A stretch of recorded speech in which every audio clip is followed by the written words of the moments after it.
seperti yang tadinya kita khawatirkan. Yang kedua, tentu kita juga bersyukur bahwa hasil seleksi telah dapat diolah dan hari ini akan diumumkan. Tentu kita ucapkan selamat bagi yang diterima dan bagi yang belum diterima, tentu jangan patah semangat karena SBMPTN bukan satu-satunya jalur untuk masuk ke perguruan tinggi dan juga masih banyak kesempatan belajar di perguruan tinggi, baik di swasta maupun di program-program lain. Jadi jangan patah semangat karena upaya meraih cita-cita itu pintunya terbuka lebar. Kalau yang kali ini belum berhasil, maka itu adalah satu batu ujian untuk bisa berhasil di kesempatan berikutnya. Jadi kami harapkan adik-adik tetap bersemangat, tetap optimis, dan terus belajar dan menjaga kesehatan. Sekali lagi selamat untuk adik-adik yang sudah diterima lolos dari seleksi kali ini. Dan selamat belajar menempuh ilmu, mengembangkan potensi dan meraih prestasi serta mencapai cita-cita yang diinginkan dan diharapkan. Pada Majelis Rektor PTN dan Ibu Bapak sekalian, saya menitipkan adik-adik sekalian yang nanti akan menjadi mahasiswa di perguruan tinggi negeri untuk bisa disiapkan menjadi insan merdeka, insan Pancasila, sumber daya manusia unggul, bisa membawa kemajuan bangsa dan negara. Terima kasih. Wassalamualaikum warahmatullahi wabarakatuh. Waalaikumsalam warahmatullahi wabarakatuh. Terima kasih Pak Dirjen. Pak Sekjen masuk Pak. Nijam. Ya, terima kasih Pak Sekjen dan hadirin yang kami muliakan. Barusan kita sudah dengarkan arahan dari Pak Dirjen. Ini kita juga ingin mendengarkan secara langsung arahan dari Pak Sekjen Kemendikbud, Prof. Ainun Naim. Kami silakan Pak Prof. Pak Sekjen. Ya, silakan. Terima kasih Pak Wakil Ketua. Assalamualaikum warahmatullahi wabarakatuh. Waalaikumsalam. Yang saya hormati Bapak Dirjen Pendidikan Tinggi, Bapak Ketua TMPT, Pak Rektor Universitas Airlangga, Prof. Nasih, Bapak Ibu semua pimpinan perguruan tinggi yang tergabung dalam seleksi ini. Alhamdulillah kita sudah akan mengumumkan hasil seleksi pada siang hari ini, dan seperti tadi disampaikan oleh Pak Dirjen Dikti, kami juga menyampaikan penghargaan yang sebesar-besarnya dan terima kasih atas kerja keras dan juga proses serta hasil yang telah kita capai yang baik ini. Dan saya juga menyampaikan apa yang telah kita lakukan bersama ini sebagai referensi dalam menjelaskan kebijakan kita terkait dengan pembukaan sekolah yang mula-mula kita perbolehkan buka di zona hijau, kemudian kita perbolehkan di zona kuning. Jadi terima kasih atas pengambilan keputusan yang luar biasa oleh Bapak-Bapak Ibu pimpinan perguruan tinggi negeri bersama Pak Dirjen Dikti dalam hal pelaksanaan seleksi masuk perguruan tinggi negeri ini. Dalam kesempatan ini saya ingin menyampaikan juga bahwa Kementerian dalam rangka menjaga, mempertahankan proses belajar mengajar supaya tidak ada loss of learning. Kita sedang memproses kebijakan-kebijakan baru mengenai alokasi ataupun pemberian kuota untuk mahasiswa, siswa, guru, dosen yang sekarang sedang kita godok ya. Mudah-mudahan nanti bisa kita koordinasikan bersama dan tidak ada tumpang tindih antara apa yang dilaksanakan oleh perguruan tinggi negeri dengan yang dilaksanakan oleh pemerintah pusat, dalam hari ini Kementerian Pendidikan dan Kebudayaan tentunya bersama Direktorat Jenderal Pendidikan Tinggi dan Pusat Data dan Informasi, dan kami juga koordinasi dengan Kementerian Komunikasi dan Informatika dan tentunya dengan Kementerian Keuangan. Selanjutnya bagi masyarakat atau adik-adik yang sedang mengikuti seleksi, ya tadi juga saya dengar disampaikan oleh Pak Dirjen. Jadi selamat bagi nanti yang sukses, dan semuanya sukses sebetulnya, hanya mungkin caranya berbeda-beda. Bagi yang belum bisa berhasil dalam mengikuti seleksi yang sekarang, masih ada kesempatan lebih lanjut, ya, tidak hanya di perguruan tinggi negeri maupun juga di perguruan tinggi swasta, yang mana kementerian tentunya juga sangat memperhatikan kualitas pendidikan di baik perguruan tinggi negeri dan perguruan tinggi swasta tersebut. Saya kira dari saya itu saja. Terima kasih Bapak Ibu Rektor. Satu hal lagi mungkin untuk kalau bagi perguruan tinggi negeri yang masih akan melaksanakan proses seleksi dengan model lain, ya, saya kira kita perlu memperhatikan aspek efisiensi dan efektivitas serta keselamatan, sehingga penggunaan skor UTBK masih memungkinkan bersama tentunya variabel-variabel lain. Saya kira demikian. Terima kasih. Wassalamualaikum warahmatullahi wabarakatuh. Waalaikumsalam. Waalaikumsalam warahmatullahi wabarakatuh. Terima kasih Pak Sekjen yang telah memberikan arahan, dan juga kita menunggu kebijakan dari kementerian yang tadi sudah disampaikan, itu akan memberikan kuota internet bagi mahasiswa. Ya, kami insya Allah akan kuliah hampir semua perguruan tinggi. Mungkin ada yang mungkin 2 minggu ke depan lah paling cepat, karena pengumuman besok, pengumuman hari ini ya sekitar 2 minggu atau awal bulan September akan mulai kuliah di berbagai perguruan tinggi, terutama perguruan tinggi negeri. Dan juga tadi Pak Sekjen juga sampaikan, mudah-mudahan nanti hasil UTBK ini bisa digunakan oleh perguruan tinggi negeri dalam penerimaan mahasiswa seleksi mandiri. Terima kasih sekali lagi kepada Pak Sekjen dan Pak Dirjen yang telah menyampaikan. Untuk selanjutnya kita minta kepada Ketua Majelis Rektor Perguruan Tinggi Negeri, Prof. Jamal Yoho. Kami silakan Prof. Jamal. Baik, terima kasih. Bismillahirrahmanirrahim. Assalamualaikum warahmatullahi wabarakatuh. Waalaikumsalam warahmatullahi wabarakatuh. Selamat siang, salam sejahtera untuk kita. Om Swastiastu, Namo Buddhaya, salam kebajikan. Yang saya hormati Bapak Sekjen Kementerian Pendidikan dan Kebudayaan, Profesor Ainun Naim. Yang saya hormati Bapak Dirjen Dikti, Profesor Riyam, para rektor, Bapak Ibu Rektor, Bapak Ibu Wakil Rektor Bidang Akademik, Ketua dan seluruh jajaran dari LTMPT, serta rekan-rekan media. Pertama-tama mari kita panjatkan puji syukur kehadirat Allah Tuhan Yang Maha Kuasa, karena rahmat-Nya pada siang atau sore waktu Indonesia bagian timur, kita bisa bersama-sama berkumpul di dalam rangka untuk mendengarkan press conference hasil pengumuman SBMPTN tahun 2020. SBMPTN sudah dilaksanakan oleh tim dari LTMPT bekerja dengan seluruh perguruan tinggi yang ikut dan bergabung di SBMPTN tahun 2020 yang dimulai tanggal 5 sampai 14 Juli dan tanggal 20 sampai 29 Juli ditambah dengan tanggal 30 Juli sampai 2 Agustus, dan sudah berjalan dengan baik.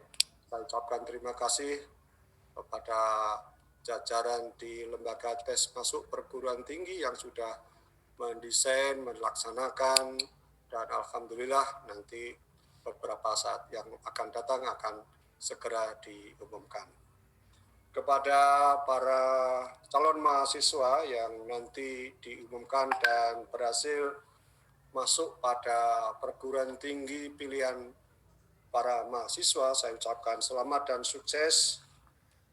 Ini merupakan gerbang untuk maju atau untuk memasuki era baru, yaitu masuk di perguruan tinggi negeri. Dan bagi para calon peserta yang belum berhasil, nampaknya masih cukup banyak perguruan tinggi negeri yang melaksanakan jalur lainnya atau banyak yang menggunakan jalur mandiri. Masih dimungkinkan untuk mendaftarkan kembali dengan jalur mandiri, baik itu mandiri dengan UTBK dan kriteria lain, atau mandiri yang dilaksanakan benar-benar mandiri dengan ujian di perguruan tinggi masing-masing. Sekali lagi saya ucapkan terima kasih juga atas kerjasama dan kerja keras, kerja cerdas, dan kerja ikhlas dari jajaran LTMPT. Terima kasih kepada Pak Sekjen, Pak Dirjen yang mengapresiasi dan memberikan perhatian yang luar biasa untuk pelaksanaan SBMPTN ini dengan baik. Demikian yang bisa saya sampaikan. Terima kasih atas perhatiannya dan mohon maaf kalau ada kurangnya. Assalamualaikum warahmatullahi wabarakatuh. Waalaikumsalam warahmatullahi wabarakatuh. Terima kasih Pak Prof. Jamal, Ketua MRPTNI. Ya, pasti semuanya alhamdulillah sudah kerja secara ikhlas ya. Ya seperti disampaikan Pak Dirjen, kadang-kadang hari Minggu malam rapat, sore rapat, alhamdulillah, tapi pelaksanaannya bisa berjalan lancar. Ya, untuk ini kita dengarkan secara langsung paparan dari Pak Ketua LTMPT, berapa jumlah mahasiswa diterima, program studi apa yang nilai tertinggi, universitas apa yang dipilih oleh calon mahasiswa mendapatkan nilai tertinggi. Nah, ini ada 10 besar, nanti sama-sama kita lihat. Ya, tidak sama seperti yang disampaikan di medsos ya.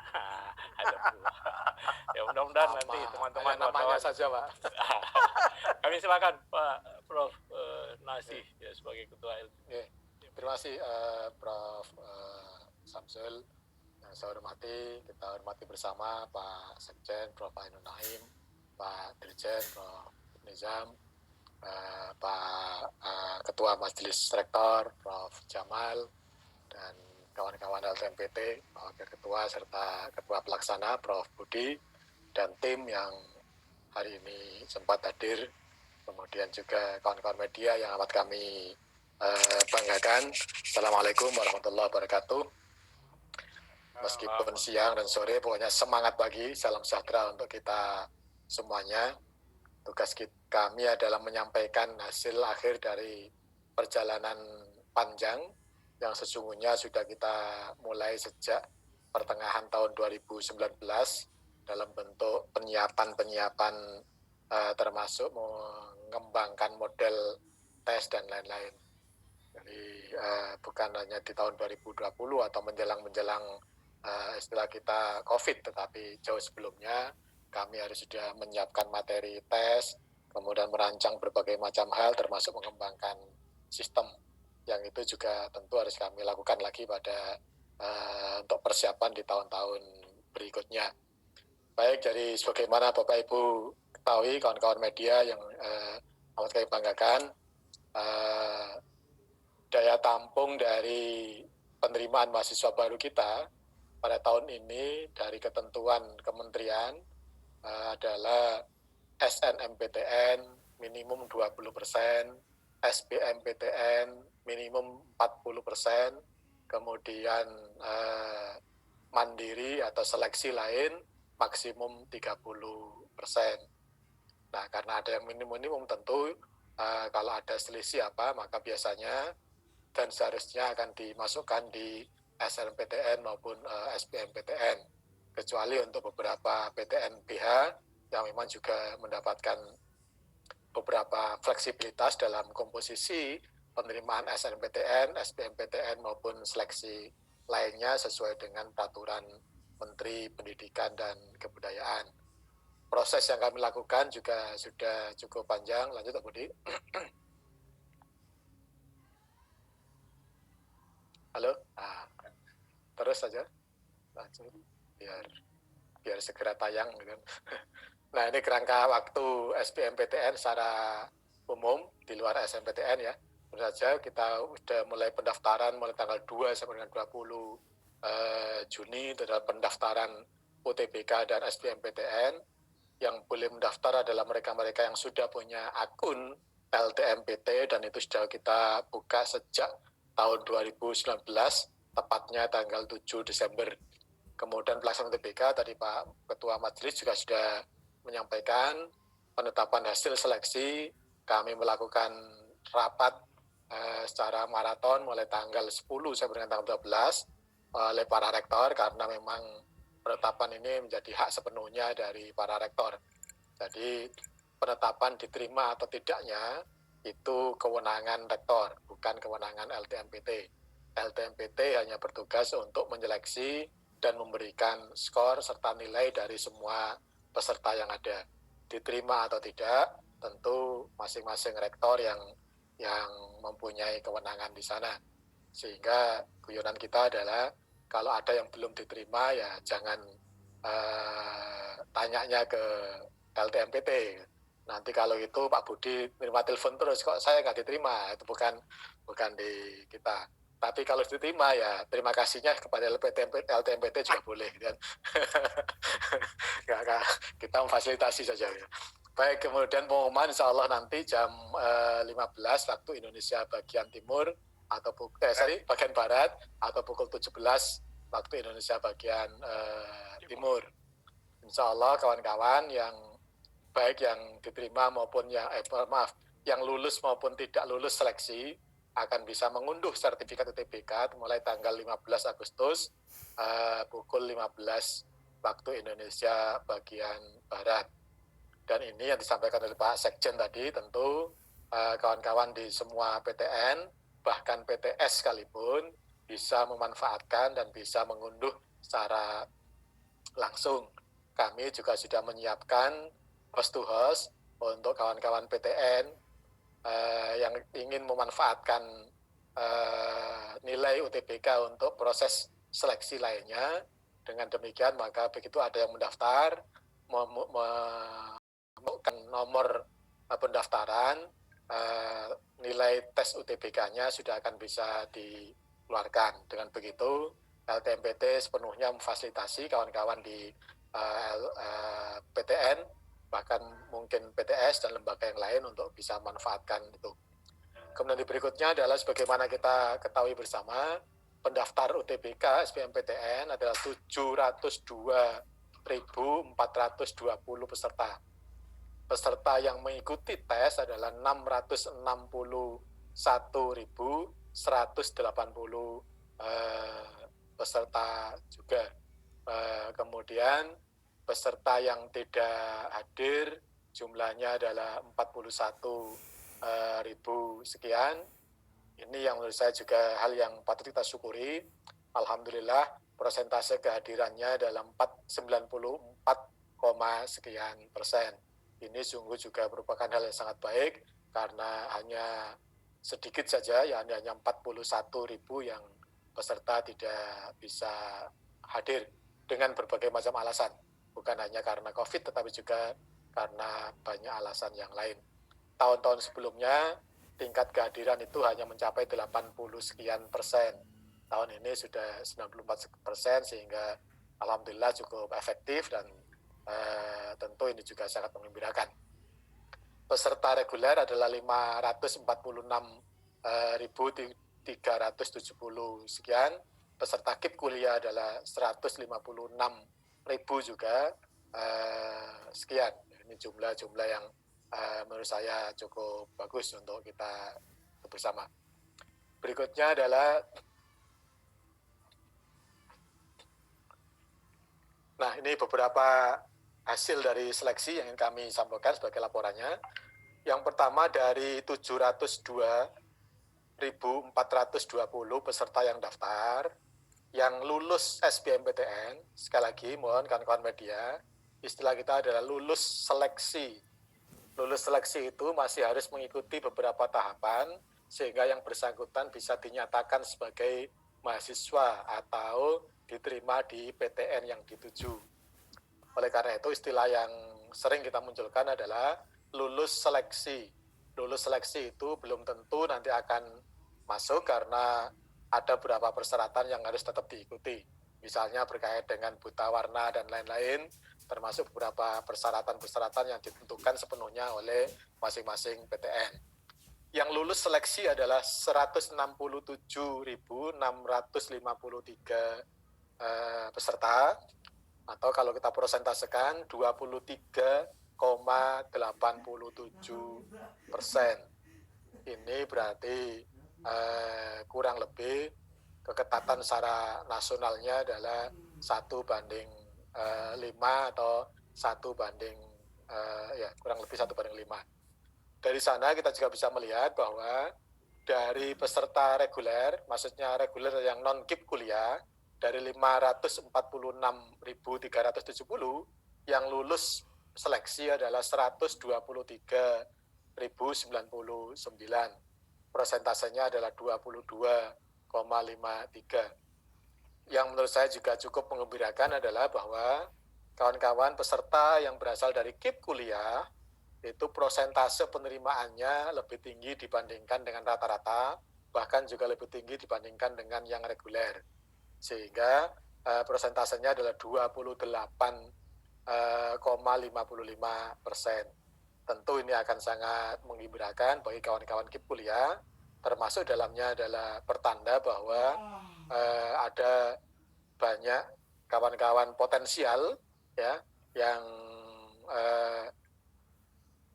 cukup mampu, mempunyai kapasitas dan bisa lolos seleksi di SBMPTN ini, meskipun mereka berasal dari keluarga yang secara ekonomi saja kurang mampu. Secara ekonomi kurang mampu, belum tentu tidak bahagia, belum tentu tidak sejahtera. Dan yang pasti dari angka ini adalah bahwa mereka justru lebih pintar, gitu kan, secara potensial mampu melebihi yang lainnya. Karena 28% diterima di SBMPTN. Dari 156.000 diterima atau lulus SBMPTN 44.554. Pada tahun ini kami juga melibatkan kawan-kawan di Poltek untuk ikut serta dalam SBMPTN. Mudah-mudahan tahun-tahun yang akan datang akan bisa dimodifikasi lebih sempurna lagi. Dari pendaftar 1.453 pendaftar Poltek, yang lulus adalah 638 atau persentasenya adalah 43,91%. Ini juga hal yang sangat menggembirakan, dan saya pikir kebersamaan ini juga akan mengarahkan jalan yang lebih tepat. Mereka yang sejak awal memang di jalur vokasi, jalur misalnya SMK, maka orientasinya mestinya diarahkan pada poltek-poltek yang ada, karena memang sesuai dengan jalur yang mereka pilih bersama-sama. Jadi untuk poltek ini 43,91% lulus seleksi. Memang baru 1.453. Tahun-tahun yang akan datang saya kira akan lebih banyak lagi ketika prosesnya diikuti sejak awal dan terintegrasi. Lanjut. Nah, Bapak sekalian, kawan-kawan dari paket C, pendaftar dari paket C, dari 1.282 diterima 203. Persentasenya adalah 15,83%. Sementara peserta dari kawan-kawan disabilitas yang tuna netra dari pendaftar 203 diterimanya 30 atau 14,78%. Tunadaksa dari 328 pendaftar diterimanya 53 atau 16,16%. Secara keseluruhan dari 531 peserta disabilitas diterima 83, persentasenya adalah 15,63%. Ini beberapa hal berkaitan dengan kelolosan.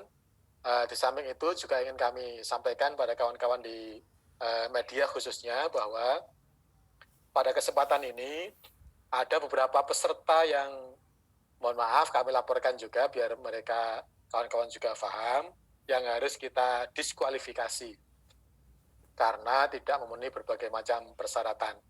Secara total ada 510 peserta yang didiskualifikasi, di mana 218 diantaranya adalah didiskualifikasi karena pada saat pelaksanaan ujian, karena yang bersangkutan membawa handphone misalnya, karena bersangkutan berbicara dengan yang lainnya misalnya, atau bahkan karena yang bersangkutan memoto, berarti bawa handphone sekaligus memfoto dan kemudian kok dilala yang bersangkutan menyebarkan dan kemudian kita telusur, oleh karena itu mereka harus kita diskualifikasi karena melanggar larangan membawa alat komunikasi ke dalam ruang ujian. Sementara ada 292 diantaranya juga harus kami diskualifikasi karena foto-fotonya yang tidak bisa kita identifikasi apakah memang itu orangnya atau tidak. Nah ini mohon kawan-kawan media juga nanti akan bisa memahami bahwa apa yang mereka lakukan sebagai kecurangan itu langsung kita berikan penalti dalam bentuk diskualifikasi. Baik hanya sekedar omong-omong maupun mereka yang fotonya tidak jelas. Termasuk dalamnya ada foto keluarga, ada foto yang kemudian bawa anak-anak, ada foto yang seluruh tubuhnya, seluruh mukanya ditutup masker dan seterusnya. Yang itu tentu kami harus lakukan screening dan akhirnya kita diskualifikasi. Itu berkaitan dengan kelulusan dan diskualifikasi untuk keseluruhan peserta. Lanjut. Beberapa data yang kami dapatkan selama proses ini adalah distribusi peminat dan daya tampung SBMPTN tahun 2020. UGM, ya, UGM pesertanya adalah 62.507, persis sesuai dengan namanya, gitu kan.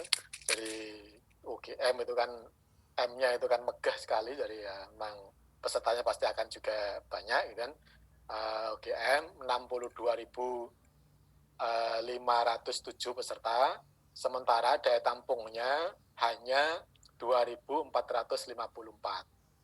Disusul oleh UB yang ini agak beda karena daya tampung di UB relatif lebih besar, sehingga tentu saja berdasarkan data ini yang paling ketat di SBMPTN tahun ini adalah UGM dengan 62, sekian ya, peserta kilo ya, hanya 2454 yang diterima. Sementara UB dari 61 daya tampungnya 6.000. Unpad juga demikian dan seterusnya, UI, UNS, Undip, UPI, UNY, USU. Ya, jadi kami nggak perlu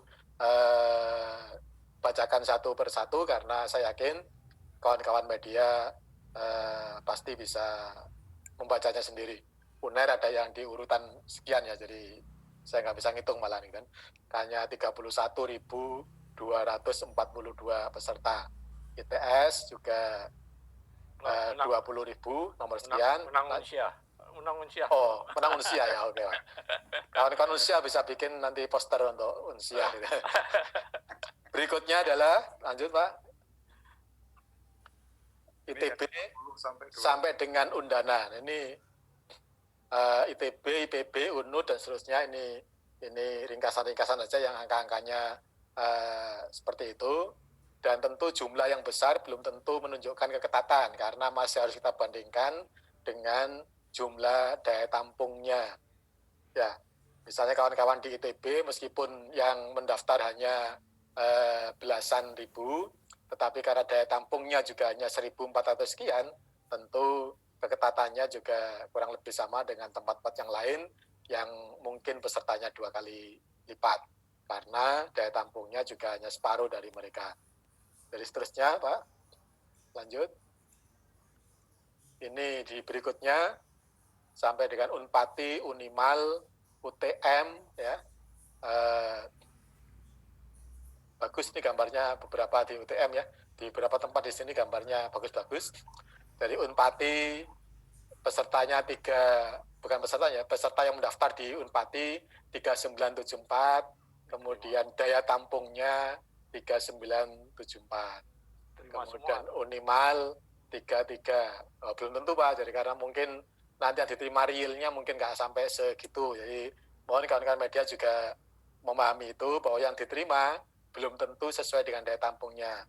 Kalau ada yang tidak sesuai dengan passing grade-nya atau sangat jauh berkurang, tentu para rektor mempunyai alasan yang cukup untuk bisa menolak yang bersangkutan. Jadi tidak harus penuh seperti itu.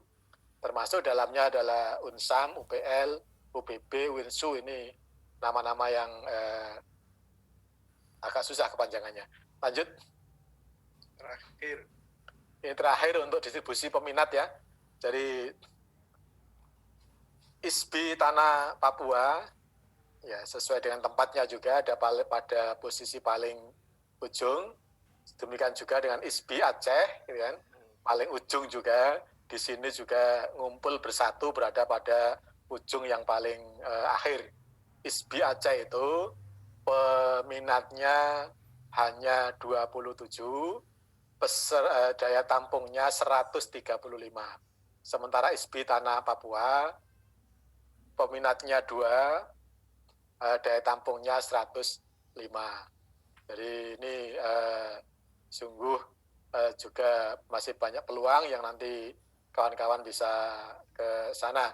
Saya berharap informasi ini akan bermanfaat agar ke depan ada lebih pemerataan kawan-kawan para peserta sehingga tidak ngumpul hanya di satu perguruan tinggi saja, karena ada banyak perguruan tinggi yang daya tampungnya melebihi peminatnya. Ya, jadi UPT, TIK, ISI Surakarta, UTU, UNCEN, Unimor, dan seterusnya. Ini adalah contoh-contoh kawan-kawan yang daya tampung maupun peminatnya relatif kecil dibandingkan dengan yang tadi kami sampaikan sebelumnya. Lanjut. Bapak Ibu, kawan-kawan media, Pak Dirjen, Pak Sekjen, Pak Dirjen, Pak Ketua Majelis yang saya hormati, inilah 10 prodi Saintek dengan keketatan tertinggi. Yang pertama adalah, ingat ini bukan menunjukkan peminatnya ya, tapi lebih banyak karena keketatan, arti rasio antara peminat dengan yang diterima. Teknik Informatika Unpad, peminatnya adalah 2.465, yang diterima hanya 32, rasionya 1:77. Ini sangat-sangat ketat pasti. Sementara kedokteran gigi Undip, peminatnya 464, yang diterima hanya 8. Kalau 8 itu 30%, terus total 100%-nya mungkin hanya sangat-sangat terbatas. Mungkin harus ada rumah sakit gigi mulut dan lain-lain. Kedokteran UGM, peminatnya 3.565, yang diterima hanya 62, rasionya 1:58. Kawan-kawan media tentu akan bisa melihat di sini, untuk dari sisi peminat saja, kita bisa melihat kedokteran UGM peminatnya tertinggi, yakni 3.565. Disusul dengan pendidikan dokter UI 3.045. Kemudian teknik informatika Unpad 2.465. Ini yang tergolong peminatnya cukup tinggi. Tetapi kalau kita berbicara keketatan, maka susunannya adalah Unpad, Undip, UGM, UI, UGM, UGM lagi, kemudian UI Arsitektur, Farmasi UI, dan Arsitektur UGM. Baik, lanjut. Sementara untuk prodi Saintek dengan nilai UTBK tertinggi, ya, UTBK tertinggi. Kedokteran UGM itu nilai UTBK-nya tertinggi dan sekaligus menjadi nilai tertinggi secara nasional, yakni 642, sekian poin. Ini adalah nilai tertinggi di kawan-kawan kedokteran UGM, sekaligus tertinggi secara nasional. Ilmu aktuaria UGM juga 641, sekian poinnya. Pendidikan dokter UI 640, kemudian Aktuaria UI 638, Teknik Industri UI 637, STT EI ya, ITB 636, kemudian FTI ITB 635. Ini harus kami bacakan semuanya karena UNER ada di bawah sendiri, jadi biar terbacakan. Statistika UGM 635,56. Nah, ini muncul UNER juga. Kedokteran, nah, jangan salah Pak nanti. Kedokteran UNER 633,87 poin sebagai tertinggi juga tentu saja. Kemudian sistem informasi UI 633,46 poin. Ini adalah 10 prodi yang saintek ya, yang nilai UTBK-nya tertinggi. Alhamdulillah tertinggi nasional ada di UGM, tertinggi di UI adalah 640, tertinggi di ITB namanya 636 gitu kan. Sekaligus tertinggi di UNER adalah 633 ya, di antara dari jalan. Selanjutnya, sedangkan untuk yang prodi Sosum, 10 prodi tertingginya adalah ilmu komunikasinya UI. Ini juga pendaftarnya cukup banyak, kalau kita lihat. Peminatnya 2988, diterimanya hanya 24. Berapa itu luar biasa perbandingannya atau keketatannya. Ilmu hubungan internasional UI juga 1627, kemudian diterimanya hanya 18. Ilmu komunikasi UNPAD, manajemen UNPAD, ilmu komunikasi UNY, ilmu komunikasi UGM, bahasa dan kebudayaan Korea UI. Ya, tapi karena hanya daya tampungnya hanya 11, tentu saja jadi sangat-sangat ketat. Dari sini kita juga bisa melihat angka-angka yang terbesar untuk peminatnya. Jadi meskipun manajemen UGM ada di paling bawah nomor 10, tetapi karena peminatnya 3.119, dari sisi jumlah pesertanya nampaknya paling tidak nomor 2. Karena nomor 1-nya adalah ilmu komunikasi UNPAD yang peminatnya mencapai 3.134. Disusul dengan manajemen UGM, kemudian 29 ada di ilmu komunikasi UI. Ini adalah prodi-prodi dengan keketatan tertinggi. Selanjutnya dengan nilai, ini ada 10 prodi Sosum dengan nilai UTBK tertinggi, sekaligus menjadi tertinggi di masing-masing tempat. Fakultas Seni Rupa dan Desain, nilainya tertinggi adalah 638,8. Alhamdulillah tertinggi di Fakultas Seni Rupa dan Desain. Saya hanya curiga aja Pak Budi, nanti bisa lagi ya, apakah Fakultas Seni Rupa dan Desain itu masuk dalam kategori Sosdum atau exact science gitu ya. Ya. Karena biasa ya, Sosdum ya. Ya, seni rupanya Sosdum lah, desainnya itu yang harus enggak itu guyonan aja. Kemudian ilmu hubungan internasional UI 633, ilmu hubungan internasional UGM 630, tertinggi juga. Akuntansi UGM 628, akuntansi UI, manajemen UI, disusul manajemen UGM, ilmu ekonomi UI, sastra Inggris UI, psikologinya UI. Ini pokoknya hanya ada 3 saja lah. ITB, UI, UGM, pokoknya di itu. Dibolak-balik di situ yang tertinggi-tertinggi. Ya. Ada UNER itu. Ya, iya. Ada ITB satu. Lanjut. Nah, ini ada UNER satu nih. UPN. 10 PTN dengan nilai UTBK tertinggi untuk saintek ya, yang saintek. Kalau tadi adalah prodi, sekarang adalah PTN, dan yang digunakan di sini adalah nilai rata, gitu Pak Budi ya, dengan nilai rata-ratanya. ITB secara rata-rata 624,07 dan merupakan PTN dengan nilai rata-rata tertinggi. Disusul dengan oleh UI 620, UGM 611, ITS 606,77, Undip 592, Unpad 586, Unair 588. Ini penting saya sebut UNS 587. Kalau enggak saya dikeluarkan dari majelis nanti. UNS 587,39, kemudian IPB 586,18. Ini yang dalam tanda kutip barangkali pemain agak baru tapi langsung nyodok ke peringkat 10, itu adalah UPN Veteran Jakarta. Mantap. Ya, mantap di 585,77. Jadi alhamdulillah ini adalah 10 PTN dengan nilai tertinggi Saintek ya, Saintek. Berikutnya adalah 10 PTN dengan nilai tertinggi Soshum. Alhamdulillah ITB sama dengan yang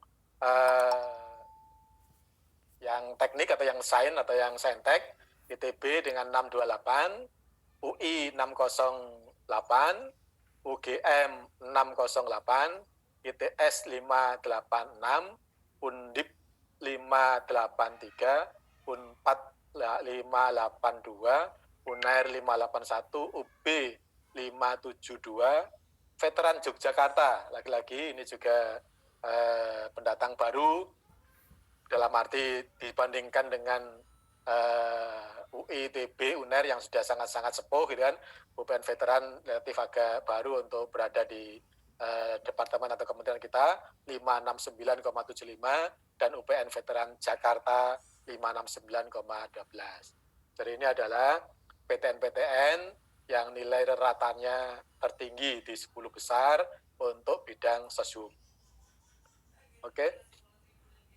Ini adalah 10 provinsi dengan rata-rata nilai UTBK tertinggi berdasarkan asal sekolah tentu saja, bukan domisili atau penduduk dari pesertanya, tapi asal sekolahnya. Yogyakarta masih kita akui sebagai kota pelajar dengan nilai rata-ratanya 576,43. DKI Jakarta 567, Jawa Tengah, Jawa Barat, Banten, Jawa Timur, luar negeri, tapi yang sedikit ya luar negeri, Provinsi Bali, Sumatera Barat, dan Sumatera Selatan. Ini adalah 10 provinsi dengan rataan nilai UTBK tertinggi. Bapak Ibu hormati, kita tadi bisa menyampaikan beberapa kesimpulan yang barangkali ini penting untuk kita sampaikan pada para peserta. Berdasarkan catatan kami dari laporan panitia, standar deviasi dari ujian kali ini menurut penilaian kami relatif sangat-sangat kecil. Artinya ada homogenitas dari nilai para peserta. Dalam arti yang lain, sesungguhnya para peserta mempunyai nilai-nilai yang kurang lebih sama. Selisihnya mungkin hanya 0, dan seterusnya. Bahkan tidak jarang ada nilai-nilai yang sama di antara para peserta. Dan tentu ini mengindikasikan bahwa kualitas dari lulusan SLTA, termasuk kualitas dari tes kita kali ini, insya Allah cukup valid dan cukup reliable untuk kita gunakan sebagai bagian atau alat untuk ngetes. Pada sisi yang lain kemudian kita sampaikan juga, karena pesertanya 702.000 dan daya tampungnya hanya 160 sekian ribu, tentu dan dipastikan masih ada paling tidak 500 sekian ribu peserta yang belum beruntung untuk kemudian lulus dalam SBMPTN kali ini. Artinya apa? Artinya yang pertama adalah yang tidak lulus itu juga sesungguhnya bukan tidak pinter, ya, selisihnya hanya tipis-tipis saja. Ya, hanya karena daya tampung di perguruan tinggi memang terbatas, tentu tidak semuanya bisa diterima dan atau lulus seleksi kali ini. Oleh karena itu, memahami diterima atau tidak adalah nampaknya bahwa ada yang lebih pinter dibandingkan dengan kita yang belum diterima. Oleh karena itu, dengan demikian kita akan bisa berlapang dada. Yang pertama adalah daya tampungnya memang sangat terbatas. Yang kedua adalah ada orang di luar kita yang kemampuannya lebih baik. Nah, ini yang perlu kami sampaikan. Tetapi lebihnya pun sesuai dengan analisis standar deviasi kami, jaraknya tidak jauh. Jaraknya juga tipis-tipis saja antara yang diterima dengan yang tidak diterima. Oleh karena itu kami ingin sampaikan jangan menggunakan perasaan untuk kemudian soal diterima dan tidak diterima ini, karena kalau soal rasa tentu semua akan merasa bisa mengerjakan soal, bisa mengerjakan ini itu, dan kemudian nanti akan justru menyiksa diri sendiri. Oleh karena itu sekali lagi tetap semangat untuk kawan-kawan yang belum lulus, dipastikan bahwa selisihnya hanya tipis dibandingkan dengan yang sudah lulus, dan memang daya tampungnya memang sangat terbatas. Masih banyak peluang di tempat-tempat yang lain untuk bisa melanjutkan studinya, baik di jalur seleksi lain maupun di kawan-kawan swasta yang kualitasnya juga insya Allah tidak kalah dengan perguruan tinggi yang sudah ada dalam beberapa hal. Karena semuanya juga sangat tergantung dan kembali kepada masing-masing calon mahasiswa. Pengumuman insya Allah akan kita sampaikan nanti pada pukul 15.00 di laman resmi LTMPT, pengumuman LTMPT ACAD dengan laman mirror di 12 PTN. Mulai dari SBMPTN UI, SBMPTN Undip, UGM, UNAIR, UNSRI, UNTAN, ITB, ITS, PB, dan seterusnya. Jadi ini adalah laman-laman mirror yang bisa digunakan. Saya usul ke depan untuk mirror ini kalau memungkinkan diperbanyak, kenapa tidak, sehingga kita akan bisa membagi beban dengan sama rata, dan kawan-kawan di berbagai macam tempat juga nanti akan bisa melakukan browsing atau melihat pengumuman dengan sebaik-baiknya.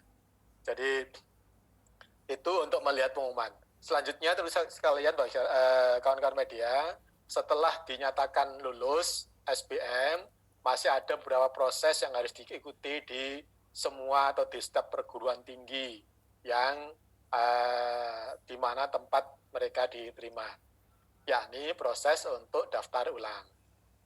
Ini beberapa hal saja, peserta diminta untuk masukkan nomor peserta, ini cara untuk, karena ada kawan-kawan media yang juga nanya, untuk masukkan tadi, peserta diminta untuk masukkan nomor peserta dan tanggal lahir.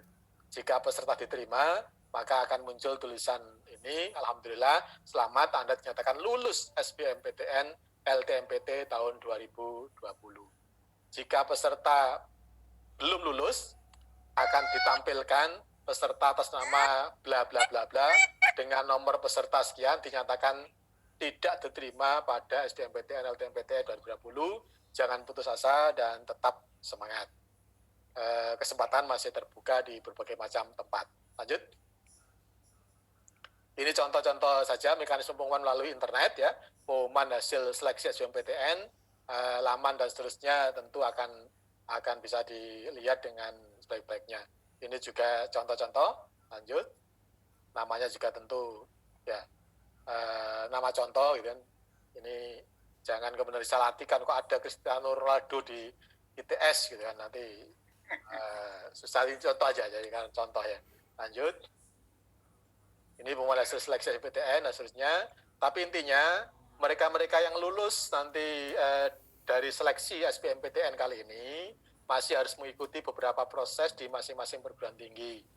Nah, mohon peserta untuk benar-benar ngecek terkait dengan waktu, misalnya daftar ulang, persyaratannya apa, biayanya berapa, dan seterusnya, itu harus dicek benar di laman masing-masing PTN.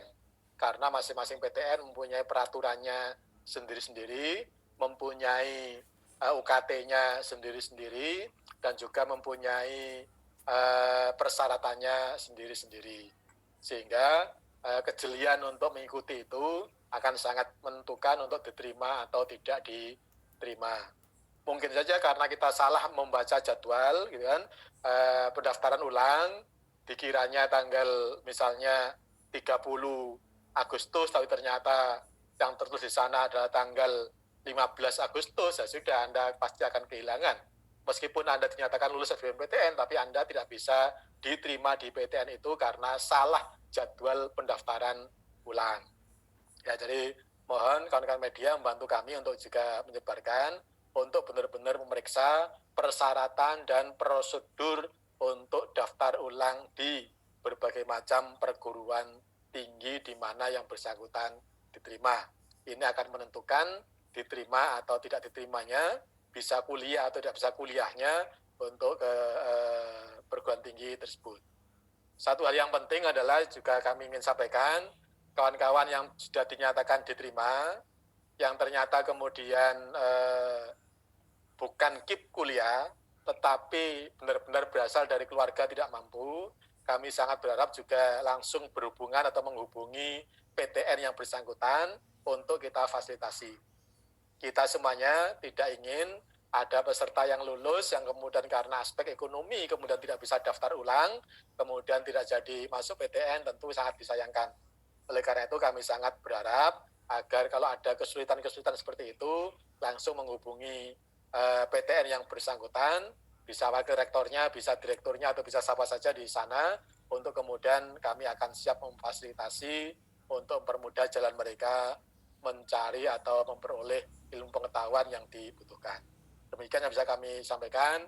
Mohon maaf sekali lagi kalau dalam proses UTBK dan SBMPTN kali ini ada banyak hal yang mungkin tidak berkenan, ada banyak hal yang mungkin menjengkelkan, terutama kawan-kawan media yang mungkin pas menghubungi, pas nggak bisa, dan seterusnya. Tentu kami mohon maaf yang sebesar-besarnya. Kami juga sangat berterima kasih pada kawan-kawan media yang sudah menyebarluaskan berbagai macam informasi kepada publik dengan sangat luar biasa, sehingga insya Allah semuanya berjalan dengan clear.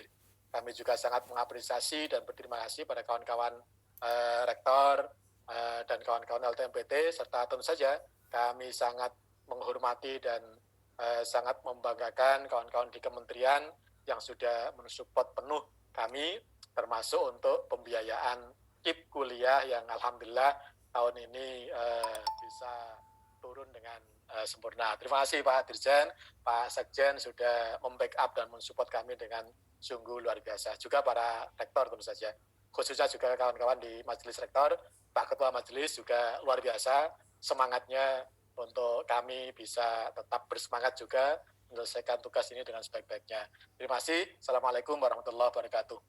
Waalaikumsalam warahmatullahi wabarakatuh.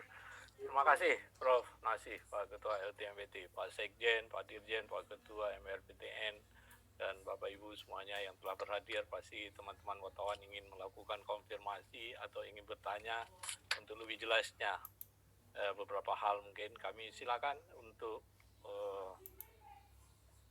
langsung atau juga di partisipan ada raise hand juga bisa. Ini ada dari CNN Indonesia. Yang pertama kami silakan dulu dari CNN Indonesia. Mohon Pak Bekti dibuka. Oke, ya silakan dari CNN Indonesia. Febian. Yang Pak izin dengan V dari CNN. Ingin menanyakan tadi Pak Nasih bilang ada beberapa peserta yang nilainya sama ya Pak. Nah, untuk indikator pengurutnya kalau ada nilai yang sama tuh berdasarkan apa ya Pak?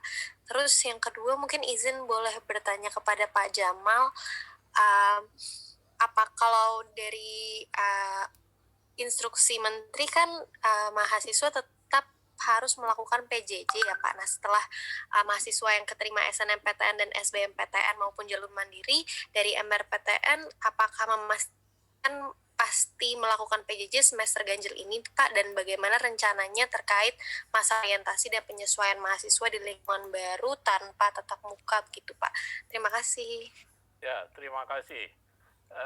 Satu-satu Pak Ketua atau Pak langsung tiga-tiga? Ini ada 3 penanya atau yang kedua dari media Indonesia? Tiga-tiga aja Pak. 3 ya, oke. Okay. Dari media Indonesia kami silakan. Halo Pak, Assalamualaikum Pak Ketua, Pak Nasih, Bapak semua. Assalamualaikum. Pak mau tanya, ini kan tadi ada rankingan beberapa prodi yang ini Pak, yang yang jadi favorit.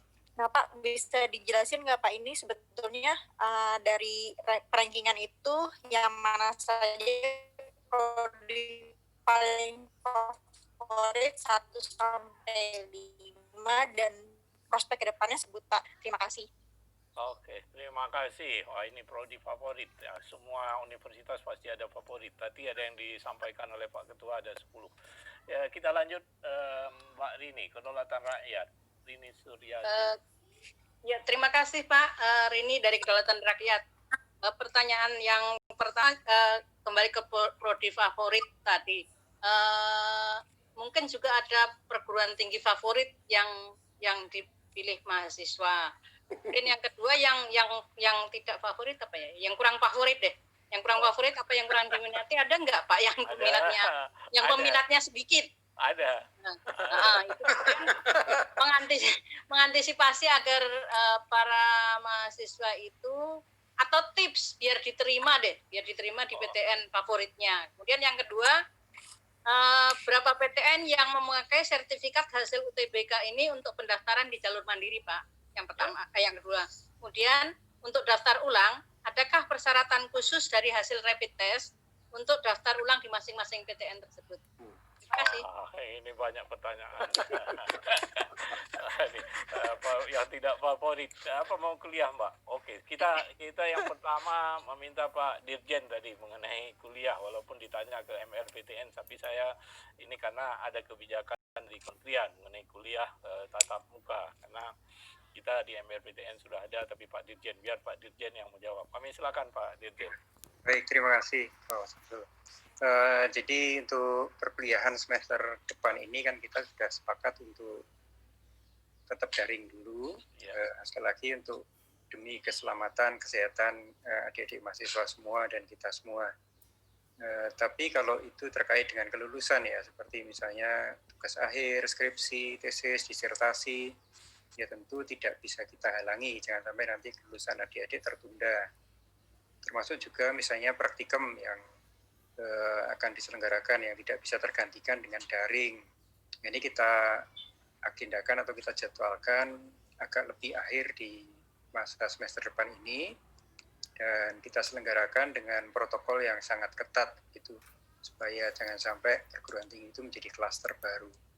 Kalau untuk perguruan tinggi kan pembelajaran daring relatif lebih bisa diselenggarakan, dan dari evaluasi kemarin ya relatif bisa berjalan. Nah, upaya-upaya untuk bisa nantinya membantu pengusaha dan sebagainya masih terus kita upayakan. Mungkin itu tadi, mungkin sedikit komentar tentang prodi favorit dan sebagainya. Itu kadang-kadang ya adik-adik mahasiswa, calon mahasiswa kadang-kadang ya melihat dari tahun lalu ini sangat favorit, jadi malah takut kemudian pindah pilihan yang kedua. Jadi semua prodi itu sebenarnya baik dan membawa pada kompetensi yang tentu sangat dibutuhkan di dunia kerja. Yang penting adalah kompetensi itu terbangun. Jadi mestinya tidak ada favoritan, tapi yang lebih penting adalah mendapat ilmu yang sesuai dengan minat, sesuai dengan potensi dan cita-cita masa depan dari adik-adik mahasiswa. Nggak perlu melihat mana favorit, mana tidak favorit. Terima kasih. Ya. Terima kasih Pak Dirjen. Pak, sebelum Pak Nasih, Pak Ketua MRPTN, Prof. Jamal mungkin ada menambah sedikit tentang kesepakatan para rektor untuk kuliah masih secara daring. Kami silakan Prof. Jamal. Iya, terima kasih Pak Rektor Unsia. Jadi di MRPTN kita kerap untuk melakukan rapat supaya setidak-tidaknya ada kebijakan-kebijakan di antara para rektor anggota MRPTN agar mengambil langkah-langkah yang hampir sama, tidak sama tapi hampir sama minimal. Misalnya saja soal relaksasi UKT yang pernah kita lakukan bersama-sama. Namun demikian, khusus untuk mahasiswa baru memang kita sudah sepakat bersama-sama untuk mengikuti arahan dari kementerian agar semester depan itu masih menggunakan daring. Termasuk di dalamnya adalah bagaimana kemudian mahasiswa baru kita, kalau yang masa lama kan sudah terbiasa dengan kebijakan daring itu. Termasuk di dalamnya adalah memberikan pembekalan-pembekalan, kalau di UNS namanya PKKMB, jadi kegiatan-kegiatan yang diberikan untuk memperkenalkan tata cara kehidupan kampus kira-kira itu, maka itu pun juga dilakukan dengan cara daring. Kapan akan dimulai? Tentu setiap perguruan tinggi mempunyai kalender akademik masing-masing. Tetapi kalau kita melihat bahwa khusus untuk tahun ini nampaknya tidak bisa kemudian seperti tahun yang lalu, karena biasanya jalur mandiri atau jalur di mana setelah jalur SBMPTN ini masih ada jalur lagi, yaitu jalur lainnya atau jalur mandiri, itu nampaknya belum bisa dilaksanakan dalam waktu dekat ini. Artinya apa? Setelah jalur SBMPTN ini baru nanti bisa dilakukan jalur mandiri, dan setelah itu baru bersama-sama antara SNMPTN, SBMPTN maupun jalur mandiri itu bisa dilakukan untuk mahasiswa baru. Demikian tambahan dari saya khususnya untuk V dari CNN. Terima kasih Prof. Jamal, Pak Ketua MRPTN. Nah ini Pak Ketua yang banyak ini. Enggak, kapan? Terima kasih. Silakan. Ya, Jadi Mbak V, dari kita sampaikan bahwa untuk SBMPTN ini kan minimal 30%. Ya inilah gunanya terminologi minimal. Sehingga sesungguhnya kami di LTMPT tinggal meranking saja, dan kalau ada nilai yang sama ya secara sistem, karena SBMPTN ini adalah minimal sekian, maka biasanya dan pada umumnya secara sistem kita ambil semua yang nilainya sama. Jadi kalau kebetulan nilai samanya 20 orang ya sudah terpaksa ditambah dengan 20 orang misalnya. Jadi itu mekanisme yang ada karena yang membaca kan komputer ya. Nah komputer biasanya tidak bisa melihat A, B, C, D, F, G, hanya akan melihat nilai saja. Dan kalau nilai yang tertinggi adalah sejumlah itu ya sudah, berarti cut off-nya di situ dan kemudian ditambah dengan jumlah-jumlah yang sama kan. Jadi kami nggak meranking lagi untuk yang sama-sama, dan akan murni setelah nilainya sama ya, kalau urutannya berdasarkan pendaftaran ya, berdasarkan nomor pendaftaran. Yang nomor pendaftarannya lebih awal ya berada pada posisi tertinggi. Tetapi kalau nilainya berkaitan dengan penetapan, maka biasanya kami akan mengambilnya semua untuk yang nilainya sama. Kemudian yang berikutnya, tentu kami juga ingin meluruskan bahwa apa yang kami sampaikan tadi tidak menyebutkan prodi favorit maupun PTN favorit. Kami menyebutnya sebagai PTN dengan pendaftar terbanyak. Nah, apakah terbanyak itu favorit atau tidak tentu akan berbeda lagi. Tapi kalau kemudian terminologi milenialnya adalah pendaftar terbanyak itu sebagai favorit, ya menurut saya tidak perlu disalahkan, ya oke-oke saja. Kemudian yang kedua adalah kami menyampaikannya dengan keketatan, artinya membandingkan antara peminat dengan daya tampung. Nah ini menunjukkan angka keketatan. Nah monggo nanti kawan-kawan media menggunakan terminologi yang mana, apakah yang jumlah terbanyak itu dianggap sebagai yang favorit, ya itu tinggal ngitung aja di angka-angkanya. Tadi kalau PTN kan jelas UGM adalah peserta dengan PTN dengan jumlah peserta yang peminat yang sangat banyak. Tentu kalau disebutkan sebagai PTN favorit ya oke lah, kan? Kan semua cita-citanya pengen jadi presiden gitu kan. Jadi ya mesti UGM jadi pilihan gitu kan, karena presidennya dari UGM, alhamdulillah gitu. Jadi mungkin begitu, tapi sekali lagi kami menyebutnya sebagai peminat terbanyak dan yang paling ketat, karena kita membandingkan dengan jumlah peminat dan jumlah daya tampungnya. Tentu saja kemudian semakin banyak peminat biasanya akan semakin memperketat persaingan. Dan kalau persaingannya semakin ketat, itu berarti peluang untuk bisa diterima itu menjadi semakin kecil. Nah itu logika saja. Jadi kalau jumlah pesertanya banyak, seperti misalnya UGM dengan 62.000 sekian, yang diterima hanya 2.000 sekian, itu berarti masih ada 60.000 yang tidak diterima di UGM. Coba gitu kan. Yang paling enak kan kita-kita yang dari UNS, dari UNER gitu kan, tidak perlu banyak-banyak mengecewakan pendaftar Pak ya. Nanya gitu. Favorit. Jadi 60.000 Pak yang tidak diterima di UGM itu. Ya. Nah, sementara yang tidak diterima di UNER itu hanya 29.000 kan. Jadi kan separuhnya yang ya. Jadi monggo nanti kawan-kawan media bisa menafsirkan itu, dan pasti para calon peserta tahun yang akan datang juga akan mempertimbangkan berbagai macam kans dan kemungkinan itu. Nah, kecuali lagi kalau udah cinta mati sama prodi tertentu ya sudah, berapapun keketatannya yang mereka akan ngambil gitu kan. Tapi intinya adalah semakin banyak peminat dan daya tampung yang sama, berarti semakin ketat prodi itu dan atau perguruan tinggi itu. Dan kalau semakin ketat berarti peluang untuk diterima itu menjadi lebih kecil. Ilmu statistiknya katanya begitu, sehingga ini juga akan menjadi bagian dari pertimbangan ke depan. Insya Allah kalau soal kualitas ya itu relatif lah ya gitu kan. Dari UGM, UNS, UNER itu kan ya adik kakak udah sama-sama segitulah gitu kan. Sama-sama Indonesianya, sama-sama PTN-nya Pak Jar. Gitu ya. Oke, jadi itu berkaitan dengan favorit dan lain-lain. Kemudian yang berikutnya berapa yang ikut menggunakan nilai, kita mendorong untuk semuanya bisa memanfaatkan nilai UTBK. Kita juga sudah membuka jalur untuk permintaan nilai UTBK dari kawan-kawan PTN, tapi belum kami rekap. Tapi rata-rata dari rapat dengan para kawan-kawan di majelis, rata-rata menggunakan nilai UTBK ini untuk mandiri karena keengganan untuk melakukan seleksi secara langsung.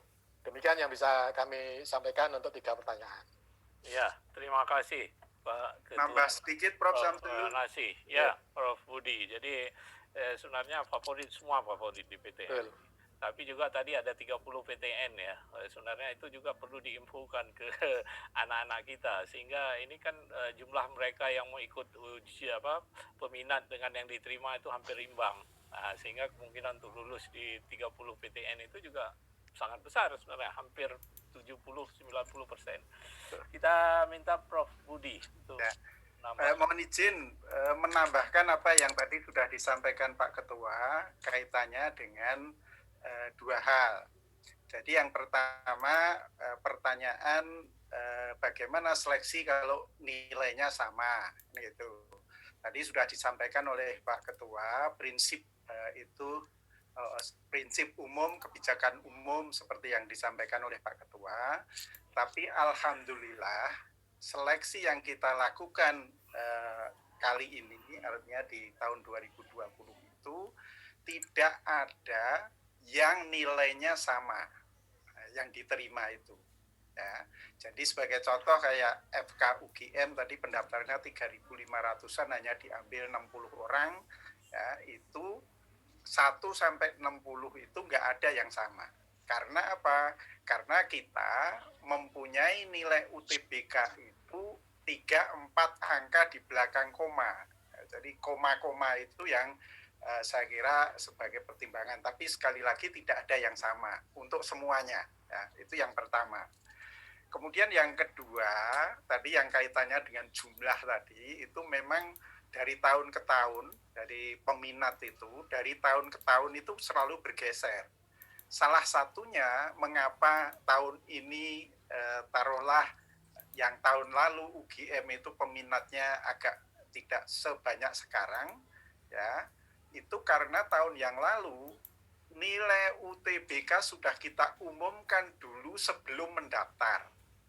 Sehingga peserta itu tahu kira-kira kalau saya punya nilai sekian, dengan penyebaran nilai secara nasional seperti apa, saya berani mendaftar di mana. Nah, itu kira-kira mengapa tahun ini termasuk ada pergeseran yang luar biasa, karena mohon maaf juga karena dari sisi waktu dan sebagainya, adik-adik yang mendaftar tahun ini ke perguruan tinggi mana, prodi apa, itu blank, belum tahu nilai UTBK-nya berapa. Saya kira itu aja Prof. Samsul. Ya, terima kasih. Dan juga saya ingin memberikan informasi, ini persaingannya sangat ketat. Standar deviasi tahun ini kelulusan itu sangat ketat. Ya, tadi disampaikan, jadi bukan berarti yang tidak lulus itu tidak pintar. Semua yang dikatakan oleh Pak Dirjen semua pintar-pintar.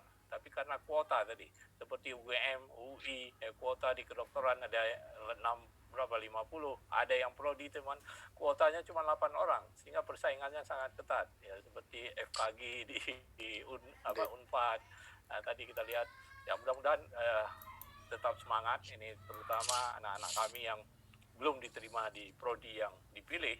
Bukan mereka tidak pintar, tapi persaingan sangat ketat. Kami lanjutkan, silakan. Ini belum ada yang tunjuk tangan, saya lihat. Oke, sudah cukup Pak. Pak, yang terkait dengan rapid test tadi Pak. Oh, rapid test. Ini Pak Sekjen yang jawab ini. Boleh. Terima kasih Pak Sekjen. Pak Sekjen, gimana kebijakan kita atau Pak Dirjen ini? Kalau nggak ke kampus ya nggak usah rapid test, iya, nggak ke kampus. Kan nggak ada yang ke kampus memang ini.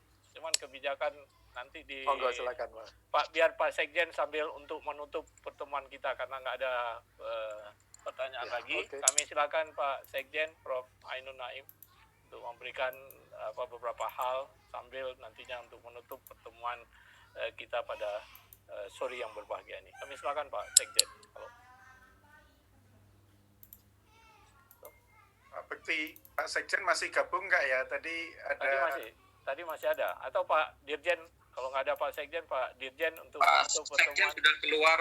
Oh, udah. Oh iya, Pak Sekjen. Ya, Pak Dirjen, kami silakan Pak Dirjen sambil menutup kita sore yang berbahagia ini. Terima kasih. Jadi tentang rapid test, saya rasa nggak ada kebijakan rapid test. Kebijakannya adalah jaga kesehatan itu aja. Semuanya jaga kesehatan, termasuk teman rekan-rekan media ini semua jaga kesehatan. Sekali lagi saya ucapkan terima kasih pada seluruh panitia yang sudah bekerja keras dan juga Majelis Rektor Perguruan Tinggi Negeri. Selamat, kita sudah melewati satu tahapan penting dalam siklus pendidikan tinggi, yaitu penerimaan mahasiswa baru, dan sudah kita umumkan hari ini. Saya ucapkan selamat pada adik-adik mahasiswa, calon mahasiswa yang sudah diterima melalui jalur UTBK atau SBMPTN ini. Selamat menimba ilmu dan mengembangkan potensinya. Dan sekali lagi bagi yang belum diterima, tetap semangat. Kesempatan yang lain masih banyak, dan di perguruan tinggi swasta maupun negeri saya rasa kualitasnya juga tidak kalah satu dengan yang lain. Jadi, demikian mungkin kita tutup dengan mengucap puji syukur alhamdulillah. Alhamdulillah sudah bisa kita umumkan dan rekan-rekan bisa lebih nyenyak tidurnya malam ini. Terima kasih. Wassalamualaikum warahmatullahi wabarakatuh.